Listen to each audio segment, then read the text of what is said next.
Recent financial events are forcing the world's powers to try to control an escalating global crisis, racing towards collapse. In a reality where the actions of one nation can determine the world's fate, some countries are reverting to economic protectionism. Other leaders are taking steps towards centralizing control under a world government. As they are all trying to contain this negative butterfly effect that globalization is generating, they are missing one crucial element, that without it, all actions are not only futile, but can only lead to deeper crises. This element is so simple, fundamental, and obvious, it has eluded mankind for millennia. This is exactly what we're about to uncover.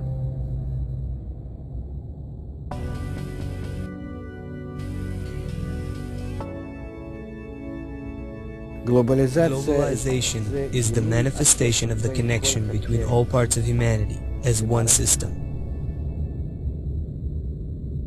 For the first time in history, we are forced into a system of inescapable interdependency, blind to the consequences of our actions. We already existed in a similar form in ancient Mesopotamia. Back then, we were also confined in one small place, and our egoism became apparent. We couldn't get along with each other. And then, we moved away from each other. We moved apart. But today, we can no longer be disconnected, and this is why we have to learn what it means to be bound together within one system. It seems that any move we make in this fragile global system results in chain reactions we can't control. And the worst thing is, we still think we can figure it out. Man's nature is completely egoistic. This is how each and every one of us is built.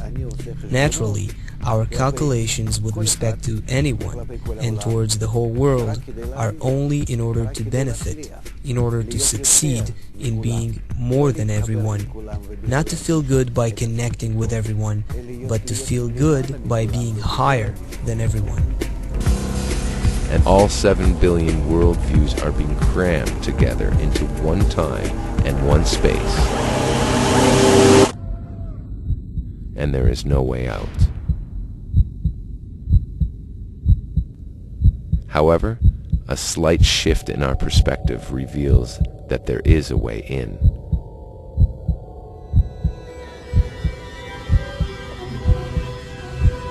In here, there are more than 7 billion individuals who successfully coexist.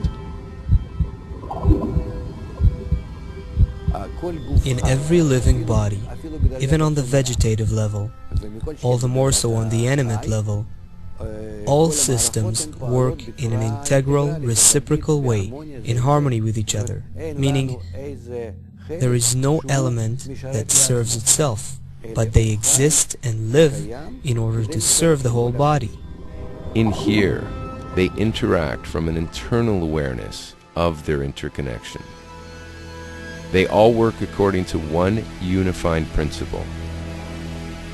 It is the force behind the whole of existence, connecting elements into systems and systems into a single whole.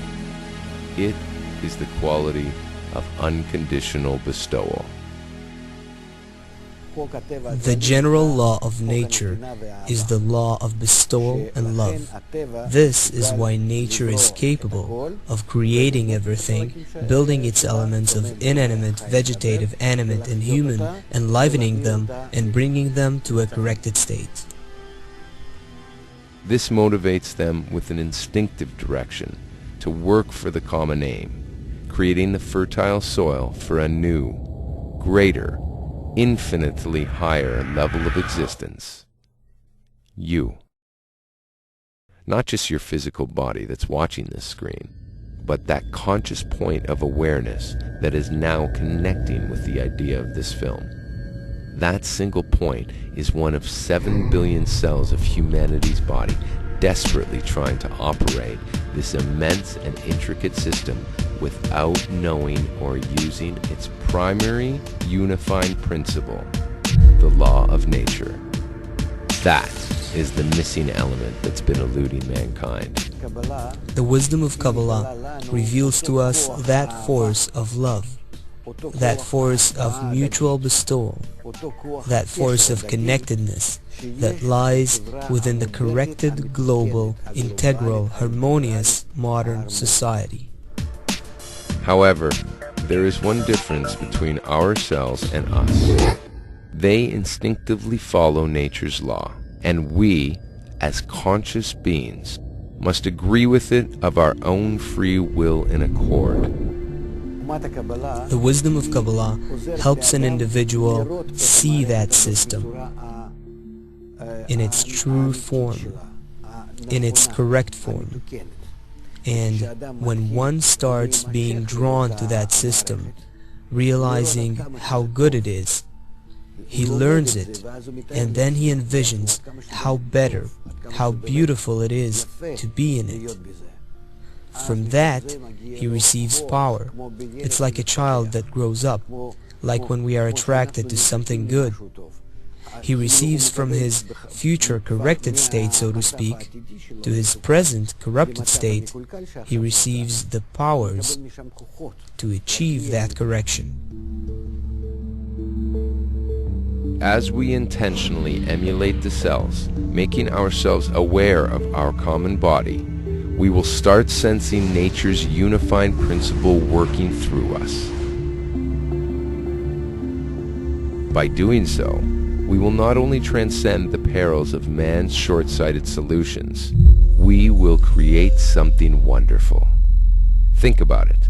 If your cells created you, imagine what we will create.